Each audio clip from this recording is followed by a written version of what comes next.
सब बेले मोर भितर पूर्ण हेउ मु जेपरि भाव आपण को जीवन रे धरी सही भई चली पारे आ जेते कष्ट छड़धंदा ए जीवन रे मो प्रति आसु जेपरि मु आपण को मो हृदय रु मो अंतर पासरी न दिए एइठा होची आमर ताको प्रति मागिबा दरकार आउ कोनोसी जिंस मागिबा दरकार नाही आमर जोउथरे मंगल मालिक सेइटा ही देबे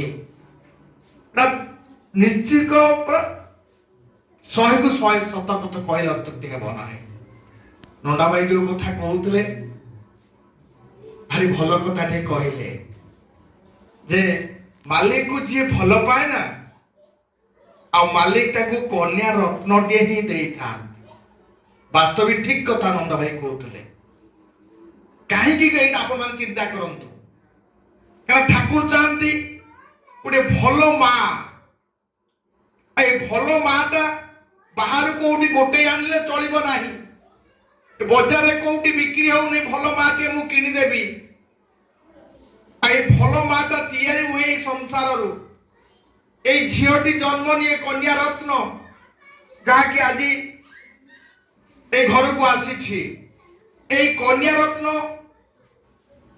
सी भल ठाकुर कहते कन्या रत्न टी यदि भल हुए तार गर्भरु ए देश ए जाति पाई गोटे भल उपढोकन पाई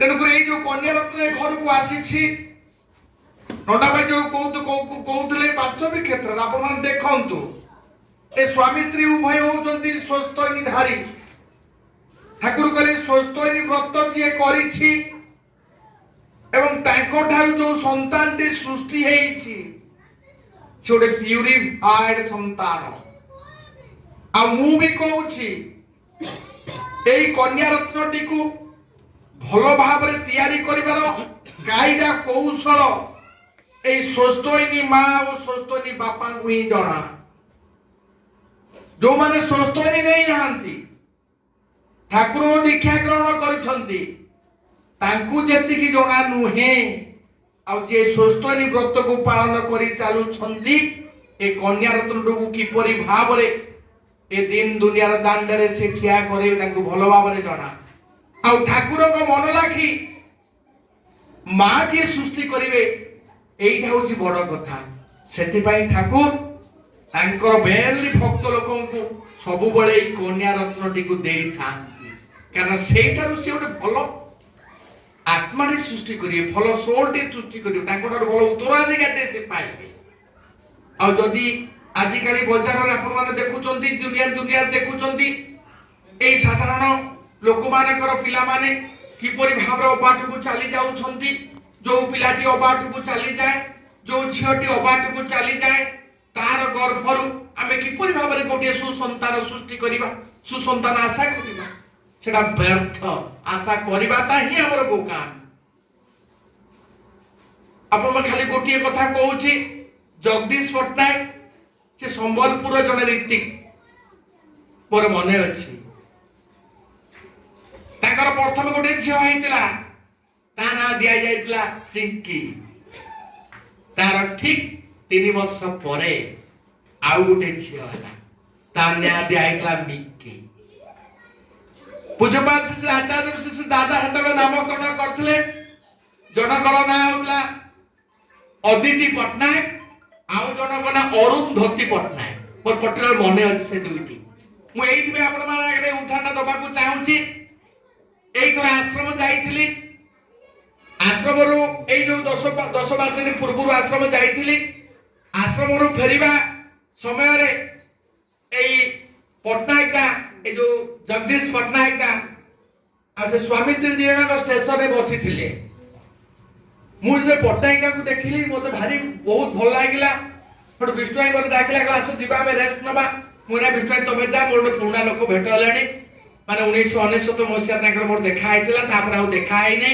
मु ताकर सटे कथा हली माटी मते चिन्ही पाले नाही सेटो पटनायक दा कहली बा मोर आधु ସେଠୁ ମା ପୁରା ଉଠିକି ମତେ ଯେମିତି ନିଜ ପୁଅକୁ କୁଣ୍ଢାନ୍ତି ସେମିତି ମତେ କୁଣ୍ଢେଇ ପକେଇଲେ, କହିଲେ ବାପା ତୁ ଯାଇଛୁ ସେଦିନରୁ ଆଜିକି 25-26 ବର୍ଷ ହେଲା, ତୋର ମୋର ଦେଖା ନାହିଁ, ମୁଁ ବି ତତେ ଚିହ୍ନି ପାରୁନାହିଁ, ତୋର ଫିଗର ସମ୍ପୂର୍ଣ୍ଣ ଚେଞ୍ଜ ହେଇଯାଇଛି।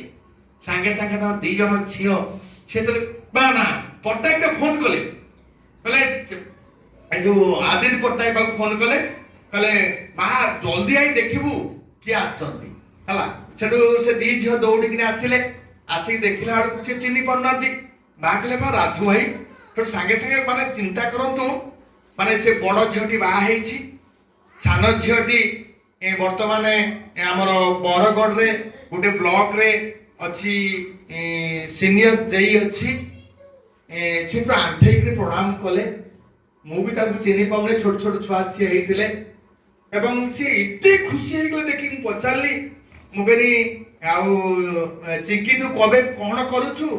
ନା ଆଜ୍ଞା ମୁଁ ବର୍ତ୍ତମାନ ବୁର୍ଲାରେ ମାନେ ଯୋଉ ଗାଇନିକ କଣ ହେଟା କୁହନ୍ତି, ଗାଇନିକ ଡକ୍ଟର ଯେ ଡକ୍ଟର ଉପରଟା କଣ ପ୍ରଫେସର, ଗାଇନିକ ର ପ୍ରଫେସର ଅଛି। ଆଉ ମୁଁ କହିଲି ଆଉ ଅରୁନ୍ଧତୀ ତୁ? ନା ମୁଁ ବା ଆଉ ବରଗଡ଼ ବ୍ଲକରେ ମୁଁ ସିନିୟର ଜେଇ ଅଛି। ମୋ ଆଖିରେ ଲୁହ ରହିଲା ନାହିଁ।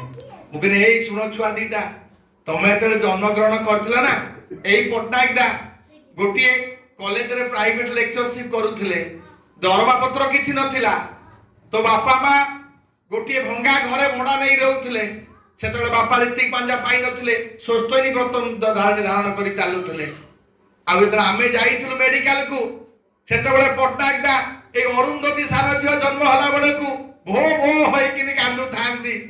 ଆମେ ସବୁ ଦେଖିକିନି ପଟ୍ଟନାୟକ ଦାକୁ ସେଦିନ କୁଣ୍ଢେଇ ପକେଇଥିଲୁ। ଆଉ ଦେଖ ଆଜି ସେ କନ୍ୟା ରତ୍ନ 2ଟା ସୁନା ହେଇକିନି ଫୁଟି ବାହାରିଛନ୍ତି। ତେଣୁ ଏଇସବୁ ମାଲିକର ଦୟା କରୁଣା। ତେଣୁ ମାଲିକ କେତେବେଳେ କାହାକୁ କୋଉ ଆଶୀର୍ବାଦ କରନ୍ତି ସେ ଜାଣନ୍ତି। ଆମର ମଙ୍ଗଳଟା ତାଙ୍କୁ ହିଁ ଜଣା ଥାଏ, ଆମକୁ ଜଣା ନଥାଏ। ଆଉ ସେ ଯୋଉ ମାଙ୍କର ସେ ଯୋଉ ମାନେ ମା ଆଉ ତାଙ୍କ ବାପାଙ୍କର ଏତେ ଯେ ଖୁସି, ସେ କହୁଛି ରାଧାଶ୍ୟାମ ଠାକୁରଙ୍କୁ ମୁଁ ଏବେ ତାଙ୍କର କରୁଣା ମହିମା ଏବେ ବୁଝି ପାରୁଛି, ମତେ କାହିଁକି 2ଟି କନ୍ୟା ରତ୍ନ ଦେଇଥିଲେ। ଆଉ ମୋ ବଡ ଜ୍ୱାଇଁଟା ସିଏ ମଧ୍ୟ ଗୋଟେ ସେ ବୁର୍ଲାରେ ଡକ୍ଟର ଅଛି, ଏବଂ ସେ ମଧ୍ୟ ସୁସ୍ଥ ହେଇନି, ମୋ ଝିଅ ସୁସ୍ଥ ହେଇନି। ତ ତାଙ୍କ ଠାରୁ ପୁଣି ଗୋଟେ ଝିଅଟେ ସୃଷ୍ଟି ହେଇଛି। ଆଉ ଦେଖିବୁ ରାଧେଶ୍ୟାମ ସେହି ଦେଶର ଉଜ୍ଜଳ କରିବ, ଦେଶର ଭବିଷ୍ୟତ ହେଇ ଠିଆ ହବ। ସାନ ଝିଅଟି ବାହା ହେଇନି। ତେଣୁକରି ପ୍ରଭୁଙ୍କୁ ଧରିକି ଚାଲିଲେ ନା, ଆମର ଆଗାମୀ ଦିନ ସବୁବେଳେ ସ୍ୱଚ୍ଛ ନିର୍ମଳ। ଆଉ ତେଣୁକରି ସବୁବେଳେ ମନେ ରଖିଥିବେ ଗୋଟିଏ କଥା, ମୋ ମାଲିକର ଇଚ୍ଛା ହିଁ ମଙ୍ଗଳ। ମୋ ମାଲିକ ଯାହା ଦିଅନ୍ତି ତାହା ହିଁ ଆମ ପାଇଁ ଶ୍ରେୟ ଧ୍ୟେୟ। ଆସନ୍ତୁ ଆଜି ଯେଉଁ କନ୍ୟା ରତ୍ନଟି ଏ ପରିବାରକୁ ଆସିଛି, এই କନ୍ୟା ରତ୍ନର ଚିରାୟୁ ଦୀର୍ଘାୟୁ ପ୍ରଭୁଙ୍କ ପାଖରେ ପ୍ରାର୍ଥନା ରଖୁଛି। এই କନ୍ୟା ରତ୍ନଟି ଗୋଟେ ସୁନ୍ଦର ମାଟି ହେଇ ସଂସାରରେ ଆସୁ, ନିଶ୍ଚିତ ଭାବରେ ହବ। କାରଣ ତାକୁ ଯିଏ ଜନ୍ମ ଦେଇଛି ଗେଲି, ସେ ଗୋଟେ ସୁନା ମୁଣ୍ଡା ଝିଅ, ସୁନା ମୁଣ୍ଡା ମାଟିଏ ଏ ପରିବାରକୁ ଆସିଛି। ଆଉ ଏ ପରିବାର ଯଦି ଠାକୁରଙ୍କୁ ଧରି ଚାଲିଥାଏ, ସାରଙ୍କ ଗଲା ପରେ କେବଳ ସେଇମାନଙ୍କ ପାଇଁ। ତେଣୁକରି ମାଲିକ ଭଲ ସନ୍ତାନଟିଏ ଦେଇଛନ୍ତି। ଆଉ ସମସ୍ତେ ଏଇଠି ଅଛ, ଆମେ ବଞ୍ଚିଥିବା କେହି ମରିବା ନାହିଁ। ଆଉ ତମେ ଦେଖିବ ଏଇ ବାବୁଆର ସାନ ଝିଅ, ଏଇଟା ହିଁ ବାବୁଆର ଏ କୂଳର ନାଁ ରଖିବ। ନ ରଖିବ ମତେ ଆପଣମାନେ କହିବେ। ଠାକୁରଙ୍କ ସାମ୍ନାରେ ମୁଁ ହଲ କରି କହୁଛି। ଆସନ୍ତୁ ମୋର ପୂଜ୍ୟ ବଡ ଭାଇ ଅଜିତ ଭାଇ ଅଛନ୍ତି, ଠାକୁରଙ୍କର ରୀତି ଏ ଘରର ବନ୍ଧୁ।